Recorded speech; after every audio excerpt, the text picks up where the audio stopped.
Guys আজকে আমি আপনাদেরকে দেখাবো একটি বোরিং পোতার অসাধারণ দৃশ্য। সামনে থেকে দৃশ্যটি ধারণ করে আপনাদের দেখানোর চেষ্টা করছি। আপনারা আমার সাথেই থাকুন এবং দেখতে থাকুন আজকের আকর্ষণীয় ভিডিওটি। তো এখন আমি একেবারে ফ্রন্ট সাইডে আছি। আপনারা দেখতে পাচ্ছেন একটি মোটরের বোরিং করছে।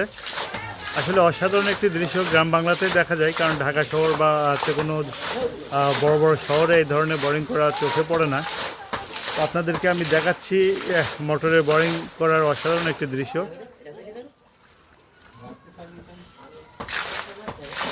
এটা কতক্ষণ লাগবে আপনাদের? 4টা বেজে যাবে।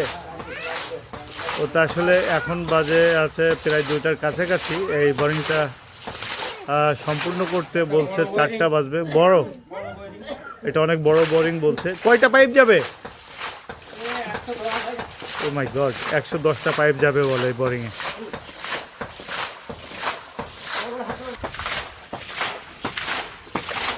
কতজন আসছেন আপনারা? 4জন আসছে। তো 4জন আসছে ওনারা। আপনারা কোথা থেকে আসছেন? বেনাপোল থেকে, বেনাপোল পৌরসভা থেকে আসছে। এনাদের খাওয়া দাওয়ার আয়োজন চলছে। আমরা একটু দেখে আসি ওনাদের জন্য কি আয়োজন চলছে। তো এখানে রান্না চলছে ওনাদের জন্য। আর এই যে মাছ কুটা চলছে, পুকুর থেকে মাছ ধরে আনা হলো, ফ্রেশ মাছ। আর এই যে মাংস, আমরা একটু দেখাই। এই যে মাংস ওনাদেরকে আপ্যায়ন করার জন্য, কারণ এটি শেষ করতে অনেক সময় লাগবে। তো এটাই মূলত বাড়ি, যে বাড়িতে বোরিংটা করা হচ্ছে, এটাই সে বাড়ি। এই বাড়িতে মূলত বোরিংটা করা হচ্ছে পুকুরে পানি দেওয়ার জন্য। আমি পুকুরটাও আপনাদেরকে একটু দেখাই।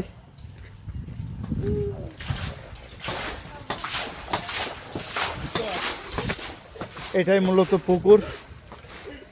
এই পুকুরে পানি দেওয়ার জন্যই মূলত বোরিংটা করা হচ্ছে। তো এখানে আমার একটি দুলাভাই কাজ করছে। দুলাভাইয়ের সাথে একটু কথা বলি। দুলাভাই, আপনি কি করতেছেন? এটি কি পানি দেওয়া লাগছে ওখানে না? তো আসলে দেখেন সিস্টেমটা কি। ওই যে পাঁচিলের ভিতরে বোরিং করছে, ওই জায়গায় পানি যাচ্ছে পাইপের ভিতর দিয়ে। এই টিউবওয়েলের পানি এখান থেকে যাচ্ছে ওই যে ওইখানে। মূলত এই পুকুরে পানি দেওয়ার জন্য বোরিংটা করা হচ্ছে। কতক্ষণ লাগবে? ওনারা বলছে 4টা বাজবে। মোটর কি আজকেই পুঁতে হবে না মোটর পরে? আজকে শুধু বোরিং না? তো আপনারা শুনলেন, আজকে শুধু বোরিং করা হচ্ছে। বোরিং শেষ হলে ওনারা চলে যাবে। পরে মোটর যারা লাগাবে তারা আবার আসবে, এসে মোটরটা সেট করে দিয়ে যাবে।